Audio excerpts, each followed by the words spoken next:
Folks, Dan Frio here with your closing bell for February 28th, 2025. So mortgage rates actually inched down a little bit today, but the whole day was just confusing. So I don't know if you saw the President Trump and Zelenskyy, their big feud that happened right in front of TV today. We're going to kind of take a quick glimpse at that because I want to address it because here's what happened. Midday, here's what I saw. I saw the markets were, they came out of the gate because of the economic news we had, and I'll recap that in a second. But all of a sudden, I saw the VIX on Wall Street just spike. It spiked like 10%. I'm like, okay, this is weird. And what the VIX is, if you don't know, it's basically the anxiety level on Wall Street. So I went in there and the Dow, everything across the board was red. And I'm like, okay, then the bond market started to rally. And I'm like, this is kind of weird. What's going on? So then I get over to this and I read this part. And then all of a sudden, this is breaking news on YouTube.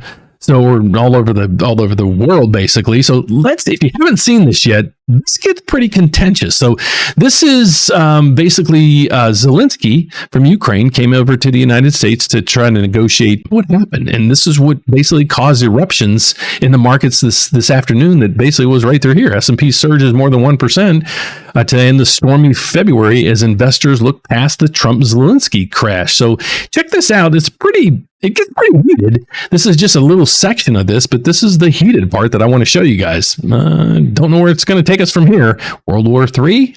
I don't know. Speaking about what do you mean? I'm talking about the kind of diplomacy that's going to end the destruction of your country. Yes, but if you Mr. President, with respect, I think it's disrespectful for you to come to the Oval Office and try to litigate this in front of the American media. Right now, you guys are going around and forcing conscripts to the front lines because you have manpower problems. You should be thanking the president for trying to bring an end to this conflict. Have you ever been to Ukraine? Did you say what problems we have? I have been to. I've actually watched and seen the stories, and I know what happens is you bring them on a propaganda tour, Mr. President.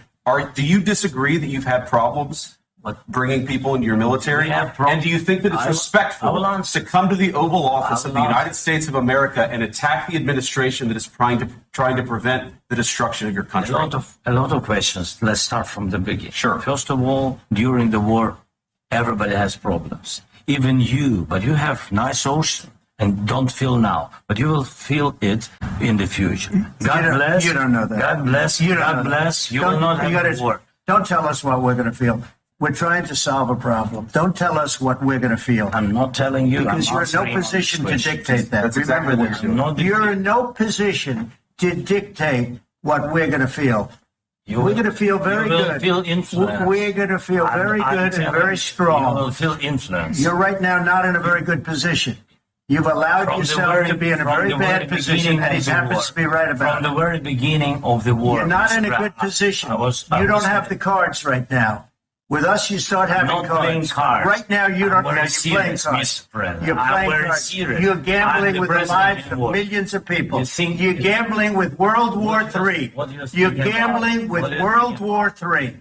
And what you're doing is very disrespectful to the country, this country. That's backed you far more than a lot of people said they should have. Have you said thank you once? This entire meeting? No, in this entire meeting, you said thank you. You went to Pennsylvania and campaigned for the opposition in October. Offer some words of appreciation for the United States of America and the president who's trying to save your country. That's all I got to say with that. So that conflict right there is what caused an uproar basically throughout the economy, Wall Street and everything else briefly. So then all of a sudden, as you see through here, it's like, okay, everything just went away and now the markets are rallying again.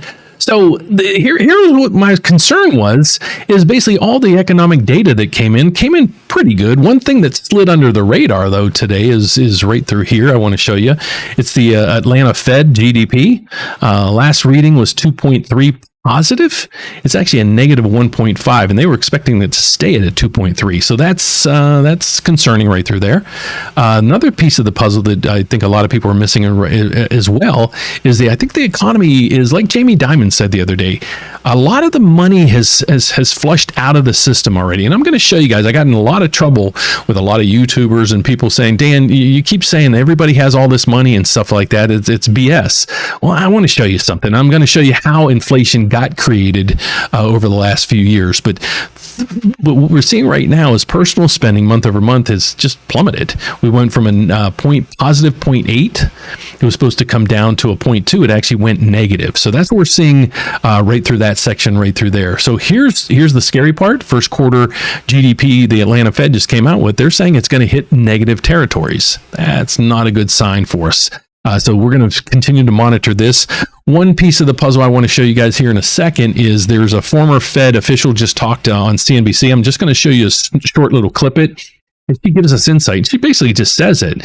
Here's what the Federal Reserve is going to do and the whys behind it. And I'm going to have to give her 2 thumbs up on it, and I'll explain that in a second. But here's what really caused inflation. Okay, I'm going to get my head out of the equation for a second so you guys can understand what happened over, well, let's just go back to from 1960. Okay, so what you're seeing on the screen right now is what's called the real disposable income. How much money me, you, mom, dad, everybody else has in investments. I'll just say short-term things such as savings accounts, CDs, money markets, things like that. Okay, so if you look at this chart, you're going to see, okay, it's going along all of a sudden, and all of a sudden that doesn't make any sense. Like that Sesame Street thing. You ever they line up these items and it's like, okay, what in this graph just doesn't make sense? Well, let's blow it up a little bit. If you go through here and you had that savings rate again going through here, and then all of a sudden it's just going wham. So what happened during this time frame? Well, what happened during this time frame was COVID. Okay, you can see it's basically from 1990 or 2019 all the way through almost 2022. Okay, how did people get so much money in there that's not even common or normal throughout the whole history of our savings? So what happened during this time?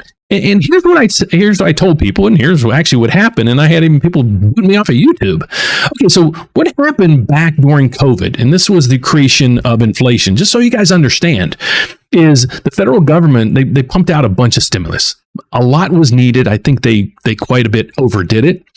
Then there's another few things that happened. If you were a homeowner at that time, and your loan was financed by Fannie Mae and Freddie Mac, and that's probably 80% of the loans out there in today's market, you didn't have to make a mortgage payment for about 2 years. You didn't have to say you got laid off because of COVID or anything.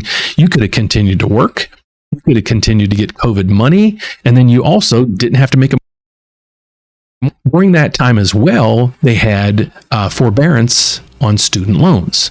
So think of the average family. If they have a house, the biggest expenses they have is a house and their student loans and a car, most likely. If you didn't have a house payment, a lot of people elected not to make payments, even if they continue to work.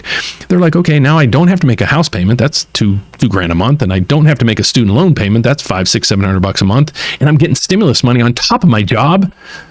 That's what causes this. Okay, so this is what happened over that time frame right through here. So basically, people had way too much money. Okay, if you have too much of something, you're going to go out there and spend it, because we're not a nation of consumers, and you can see that right through here. That savings went all the way back to where we are now, the same savings rate. So people spent money, all this money out there, and that's how we got again back down to here on things. And putting too many buyers into a market with a finite amount of goods, the prices are going to go up. It's the same thing, the opposite way of what happened in housing in 2008. Why did we have a housing crash? Well, the biggest reason is foreclosures. Foreclosures on subprime mortgages. Okay, millions and millions of people got a mortgage that was terrible. And what happened is over a couple year time frame, maybe 3, 4 to 5 years, their house payment could have tripled. So they're at the stage where I can't afford this house. What do I got to do? And there was millions of people like this. So what happened during that time frame is people just put all their houses on the market in 2008, and it crushed housing prices. But people bought them all up, and everything was good. Okay, so that's basically your lesson today on the inflation piece of this.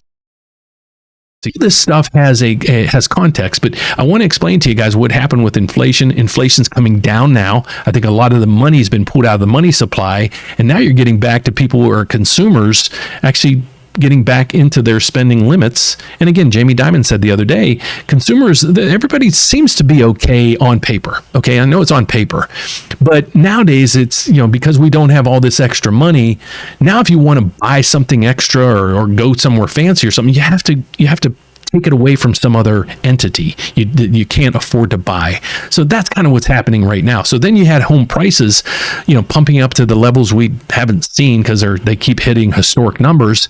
And then you have interest rates that were a decade high, creating this housing mess that we have now. So the good thing about the economy right now is we haven't had a crash in home prices. We had a crash in the number of activities that things go on, but it brings us back to the basics of economics. Supply and demand, just how it works with the rest of the stuff on your screen. So that's what we're looking at and we're focused on today. The MBS market continues to go up that we're seeing right through here. The MBS market is up 12 ticks. I did want to show you a clip, just a brief clipping, and just her take on this, kind of what's going on in the world right now with tariffs and immigration. And she does bring it up. And I want to show just how she brings it up. And then I want to give you my context on what I think a lot of this, basically I'll put her words kind of in my text.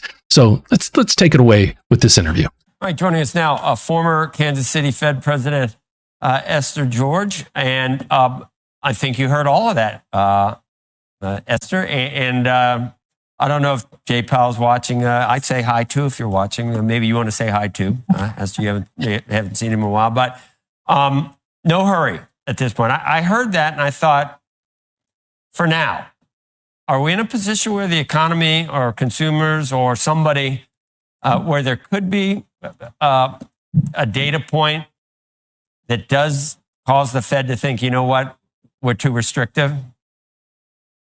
Well, that's always the case, right? I think the Fed has signaled pretty clearly that the data isn't clear to them right now. They had hoped for faster disinflation, and that didn't come about. It looks like the numbers are stalling out. And at the same time, they're now being introduced to the idea of uncertainty related to other policy levers. So trying to understand where tariffs might go, trying to understand how the workforce might be affected, whether it's immigration or other changes going on in the economy. So it's a tough time for them to try to give any signals. And I think they're right not to.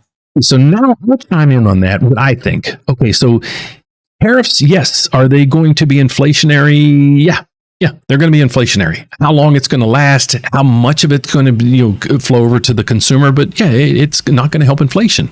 The other piece of the puzzle is in the immigration policy. If we start extracting millions of people out of our country, it's going to extract a lot of people out of the workforce, especially the workforce that is underpaid. I'll put it that way. So how do we replace those workers? Well, we're going to have to replace them with higher waged earners. What's that going to do to prices? It's going to increase prices most likely. So I don't want to get political on the channel, but I tell it as it is. So that's most likely what's going to happen. So on the Federal Reserve's front, I have to say, I would probably sit on the sidelines too to just see how all this mess ends at the end of the day. So that's kind of one of the things I always say as well. So let's get over to how the markets ended for today. Let's refresh this one last time for the end of the week. So we have mortgage rates, they eased 5 basis points today. The stock market, let's see how that ended for today. Equity markets, wow, it's this complete turnaround today. Dow Jones up over 600 points now, so completely green across the board. The VIX plummeted right back. Remember I said this skyrocketed like 10-15%. It's down now 7%, and so that's looking like good news across the board there. Let's see what's going on with oil, because if it's coming down a little bit, but as oil comes down, that also is going to help the inflation front. So we're going to see how all this plays out over the next couple of weeks, because my goal here is to help you guys understand housing affordability and real estate. So if you need some assistance with a mortgage, this is my flow over to what I do and how I do things. So our slogan here is one application, one credit pool. We're going to shop your loan over 30 different lenders. Now, how do we do that? So I work at a federal bank that's federally chartered, and we're also set up with 30 other lenders. That's the best way I can put it. So there's only a couple places in the entire country that do what we do, and I'm happy to be part of one of them. So we have, if you go into our application system, what's going to happen is you're only going to fill it out one time. We're going to pool your credit one time, and we're going to be able to offer you programs and rates from our bank as well as 30 other lenders. And they even have down payment assistance programs and other perks that we might be able to offer you as well. So that's how you find us. Go to therateupdate.com. You can click the apply now button right through here. You can go over here and schedule a one-on-one consultation with me as well. Or if you want to scroll down to the bottom, you'll see our 800 number as well as my email address. Our number's been up and down all week. It's been busy, really busy, and because we've been busy, but it's also been down a little bit. So if you had some problems there, please try us back or shoot me an email at dan@therateupdate.com. Love to answer any questions. Current homeowner now, we got a special tool we just recently added. I don't like where it's placed, but we're working on that right here, our RateWatch. So if you want us to monitor rates for you, so when the rate gets to a certain percentage that you're looking for to refinance, you can register your loan right through here. And when that rate hits that, I'll be getting you on the phone to get that process started for you. So thanks so much for watching, guys. Have a fantastic weekend. God bless, be safe, and I hope to see you here next week. I'm sorry. Bye.